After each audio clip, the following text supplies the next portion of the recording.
What's up, YouTube? I'm back with, probably my last video for today. I actually want to go over a few things as far as what you need to do before you invest into stocks. Um, there's a lot of self-investments that people should make before they actually invest into stocks or into other companies. So I just want to make sure that I go over a few of those things with people, um, just so people don't waste their time, you know, setting up a brokerage and then you're like, okay, 2 months from now you're like, I'm not in a position to do this consistently or even do it at all. Maybe I should have waited. And so I'm gonna just keep you from losing a lot of your money and losing a lot of your time. Um, I think the first most important thing that people should, have in order before they go into stock investing is number one, you need active income. You do need, income flowing in. Without any money, you can't invest. Now, whether you're making $7 an hour or you're making 70,000 a year, you do need some sort of income. I'm not saying you have to be rich. I believe everything adds up. So if you're making 20,000 a year and all you can afford is 2,000 a year to invest or 1,000 a year to invest, then do that. But just make sure you do have some sort of income coming in.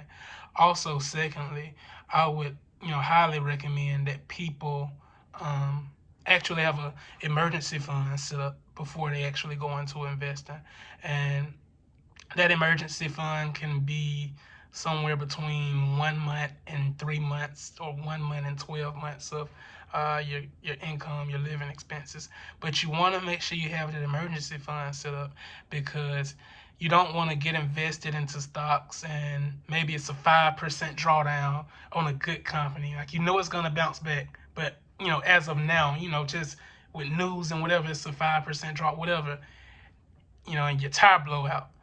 You need to get to work the next couple of weeks. If you don't have any money to go and get that tire, then you're gonna say, okay, I can go and get this money out of the stocks and then buy me a tire with that. But you're down 5%, so you don't want to sell that and then go and use that money for a tire. Have an emergency fund set up that you can pull money from if you need it, only if you need it, and then that way your investments can ride stress free. So always have your emergency fund. So even if you're not investing in the stocks, it's just always smart to be safe. So that also, I would like for people to be, I would say, mentally invested. Like invest into yourself mentally before you get into investing, because it is an emotional, or it is a game of emotions, or a game of mental strength and mental composure and self-discipline. It is. You're in a market where, if you're deep into the market, you're in a market where you see people on TV or on CNBC, they give you a trade of the day, or you see your friends post this and it's a 300%, in the first hour of trading or whatever, and you're like, hey, let me, no, you don't need to be pressured by anybody. You need to be able to stay the course on what your specific investment plan is. Even with your 401k, anything, all investments are specifically catered to you. So you should treat it like that. You should be you should be able to stay focused and stay strong on what you believe, and not, have other people influence you, because when you make money, everybody celebrates. But when you lose money, you're there by yourself. Trust me. So, you know, that is a key factor in getting right before you invest. Uh, I don't believe that people have to be in the best situation in life. As long as you got an emergency fund set up and you got active income coming in, you're fine. I don't believe that you have to have $10,000 to invest, or that you have to be wealthy to invest. I believe that investing can change a lot of people's situations. Even the mindset that investing gives you could change your situation. So maybe you put in $100 a week won't make you a millionaire in 2 years, but that consistency, that mindset, that discipline will spill over in the other areas in your life, and it'll reflect, and it'll all add up, and it'll all show in the end. So you don't have to have it all together. You just have to have something, and those few things are big somethings, really, but truly.